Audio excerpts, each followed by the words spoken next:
배우자가 숨 쉬는 것도 꼴 보기 싫어요. 더 이상 같이 못 살겠어요. 이렇게 말씀하시는 의뢰인분들이 많은데 막상 어떻게 이혼해야 할지 몰라 망설이시는 분들이 많은 것 같아요. 안녕하세요. 10년차 이혼 전문 이지은 변호사입니다. 통계청 자료 중 2쌍 중 1쌍이 이혼할 정도로 이혼율이 아주 높은데요. 이번 영상은 이혼을 생각하시는 분이라면 반드시 시청하셔야 하는 영상입니다. 이혼의 종류와 절차에 대해 깔끔하게 정리해 드릴 테니 딱 3분만 집중해 주세요. 우선 이혼을 하는 방법은 크게 2가지입니다. 협의이혼이란 말 그대로 부부간에 원만하게 합의가 이루어져 가정법원에 확인만 받으면 되는 경우입니다. 만약 이러한 협의가 되지 않으신다면 소송을 통해서 이혼하셔야 되는데요. 소송이혼, 즉 재판상 이혼은 이혼 소송 절차와 이혼 조정 절차로 구분할 수 있습니다. 재판상 이혼은 조정 전치주의라고 해서 반드시 당사자 간의 조정 절차가 이루어져야 하는 사건인데요. 쉽게 설명하자면 이혼 소송은 원고가 소장을 제출하고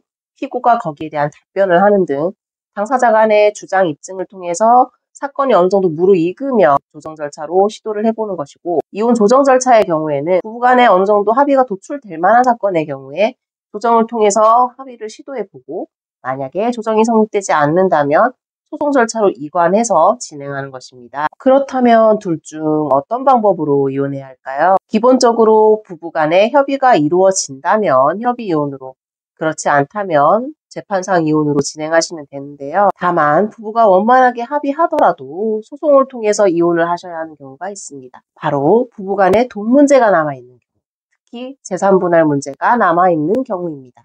협의이혼의 경우 가정법원에서는 부부간에 이혼 의사가 있는지 확인하고 미성년 자녀에 대한 부분, 즉 미성년 자녀의 친권자, 양육권자, 그리고 양육비, 그리고 면접교섭에 대한 부분만 확인합니다. 결국 가정법원은 부부간의 재산분할이나 위자료와 같은 돈 문제에는 관여하지 않습니다. 그 때문에 합의가 이루어지고도 배우자가 약속을 이행하지 않을 경우 뒤늦게 이혼에 따른 재산분할이나 위자료 청구 소송을 진행하는 경우가 많습니다. 따라서 부부 모두 이혼 의사가 확고하고 미성년 자녀에 대한 부분이 원만하게 협의가 되셨더라도 돈 문제, 즉 재산분할 문제가 남아있다면 조정 절차를 통해서 진행하시는 것을 고려해 보셔야 합니다. 이혼 조정 절차를 통해서 이혼을 하시면 담당하는 판사가 조정조서라는 문서를 작성해 줍니다. 조정조서는 판결문과 동일한 효력을 가지는 문서예요. 그렇기 때문에 상대방이 조정에서 약속한 내용을 지키지 않을 경우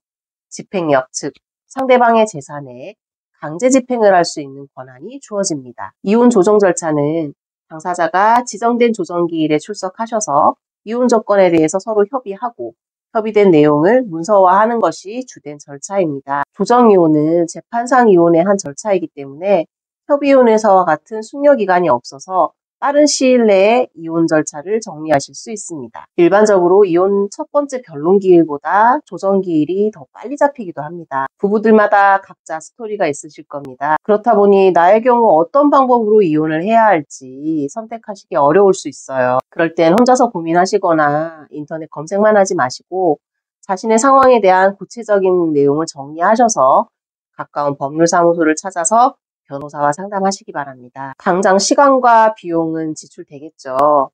하지만 여러분의 남은 인생을 위해서 그 정도 지출은 감수하셔야겠죠. 오늘은 이혼하는 방법은 무엇이 있는지, 어떤 방법으로 이혼해야 될지 판단하는 기준에 대해서 설명드렸습니다. 미래의 행복을 위해서 힘들게 하신 선택인 만큼 그 방법 또한 신중하게 선택하셔야겠죠. 반드시 이혼 방법부터 전문가와 상의하셔서 후회 없는 선택하시기를 기원하겠습니다. 오늘 영상이 유익하셨다면 구독과 좋아요 부탁드립니다. 지금까지 이지은 변호사였습니다.